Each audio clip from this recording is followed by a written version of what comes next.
Chapter 8. One cool, rainy morning a few weeks later, Luke's family left in such a rush they barely had time to say goodbye. They dashed out the door after breakfast, Matthew and Mark complaining about their packed lunches, Dad calling back, "I'm going to that auction up at Chidlesville. Won't be home until supper." Mother hurried back and handed Luke a bag of cracklings and 3 pears and some biscuits from the night before. She muttered, "So you won't get hungry," and gave him a quick kiss on the head. Then she was gone too. Luke peeked around the stairway door, surveying the chaos of dirty pans and crumb covered plates left in the kitchen. He knew not to look out as far as the window, but he did it anyway. His heart gave a strange jump when he saw the window was covered. Someone must have pulled the shade the night before to try to keep the kitchen warm and then forgotten to raise it in the morning. Luke dared to lean out a little further. Yes, the shade was down on the other window, too. For the first time in almost 6 months, he could step out into the kitchen and not worry about being seen. He could run, skip, jump, dance even on the vast linoleum without fear. He could clean up the kitchen and surprise Mother. He could do anything. He put his right foot out, tentatively, not quite daring to put his full weight on it. The floor squeaked. He froze. Nothing happened, but he retreated anyway. He went back up the stairs, crawled along the second floor hallway to avoid the windows, then climbed the stairs to the attic. He was so disgusted with himself, he could taste it. "I am a coward. I am a chicken. I deserve to be locked away in the attic forever," ran through his head. No, no, he countered himself. "I'm cautious. I'm making a plan." He climbed up onto the stool on top of a trunk that served as his perch for watching out the back vents. The neighborhood behind his house was fully occupied now. He knew all the families and had come up with names for most of them. The big Carr family had 4 expensive cars sitting in their driveway. The Gold family all had hair the color of sunshine. The Bird Brain family had set a row of 30 birdhouses along their backyard fence, even though Luke could have told them it was pointless to do that until spring. The house he could see best, right behind the Garner's backyard, was occupied by the Sports family. 2 teenaged boys lived there, and their deck overflowed with soccer balls, baseball bats, tennis rackets, basketballs, hockey sticks, and apparatus from games Luke could only guess at. Today, he wasn't interested in games.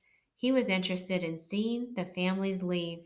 He had noticed before that all of the houses were empty by 9 in the morning, with kids off to school and grown-ups off to work. 3 or 4 of the women didn't seem to have jobs, but they left too, returning late in the afternoon with shopping bags. Today, he just had to make sure no one was staying home sick. The Gold family left first, 2 blonde heads in one car, 2 blonde heads in another. The Sports family was next, the boys carrying football pads and helmets, their mother teetering on high heels.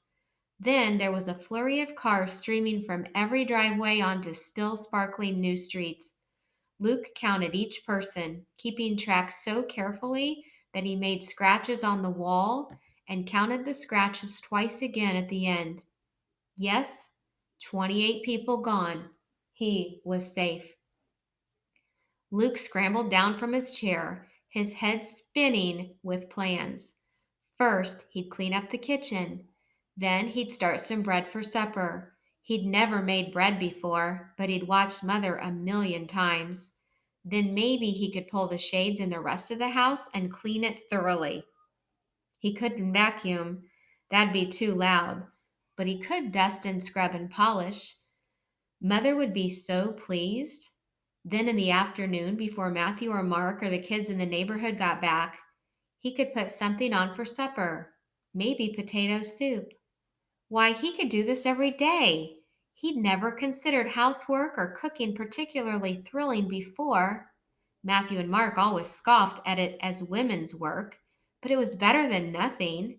And maybe, just maybe, if this worked, He could convince Dad to let him sneak out to the barn and help there too. Luke was so excited. He stepped into the kitchen without a second thought this time. Who cared if the floor creaked? No one was there to hear it. He gathered up dishes from the table and piled them into the sink, scrubbing everything with extraordinary zeal. He measured out flour and lard and milk and yeast and was putting it all in a bowl when it occurred to him it might be okay to turn on the radio very softly. Nobody'd hear. And if they did, they'd just figure the family had forgotten to turn it off, just as they'd forgotten to raise the shades. The bread was in the oven, and Luke was picking up lint by hand from the living room rug when he heard tires on the gravel driveway. It was 2 o'clock in the afternoon, too early for the school bus or mother or dad. Luke sprinted for the stairs, hoping whoever it was would just go away. No luck. He heard the side door creaking open, then Dad exclaiming, "What the?" He was back early. That shouldn't matter. But hiding on the staircase, Luke suddenly felt like the radio was as loud as an entire orchestra, like the smell of baking bread could fill 3 counties. "Luke!" Dad yelled. Luke heard his father's hand on the doorknob. He opened the door. "I was just trying to help," Luke blubbered. "I was safe. You left the shades down, so I thought it was okay, and I made sure everyone was gone from the neighborhood, and—" Dad glared. "You can't be sure," he snapped. "People like that, they get deliveries all the time. They get sick and come home from work. They have maids come during the day." Luke could have protested. No, the maids never come before the kids get home from school, but he didn't want to give himself away any more than he already had. "The shades were down," he said. "I didn't turn on a single light. Even if there were 1,000 people back there, nobody would know I was here. Please, I've just got to do something. Look, I made bread and cleaned up. And what if a government inspector or someone had stopped by here? I would have hidden, like always." Dad was shaking his head. "And leave them smelling bread baking in an empty house? You don't seem to understand," he said. "You can't take any chances. You can't, because—" At that precise moment, the buzzer on the oven went off, sounding as loud as a siren. Dad gave Luke a dirty look and stalked over to the oven. He pulled out the 2 bread pans and tossed them on the stove top. He flipped off the radio. "I don't want you in the kitchen again," he said. "You stay hidden. That's an order." He went out the door without looking back. Luke fled up the stairs. He wanted to stomp angrily, but he couldn't. No noise allowed. In his room, he hesitated, too upset to read, too restless to do anything else. He kept hearing, "You stay hidden. That's an order," echoing in his ears. But he'd been hidden. He'd been careful.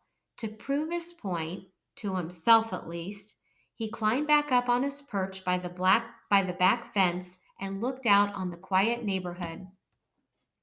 All the driveways were empty. Nothing moved, not even the flag on the Gold family's flagpole or the spokes on the Bird Brain family's fake windmill.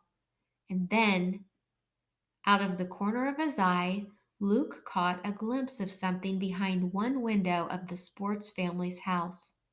A face, a child's face, in a house where 2 boys already lived.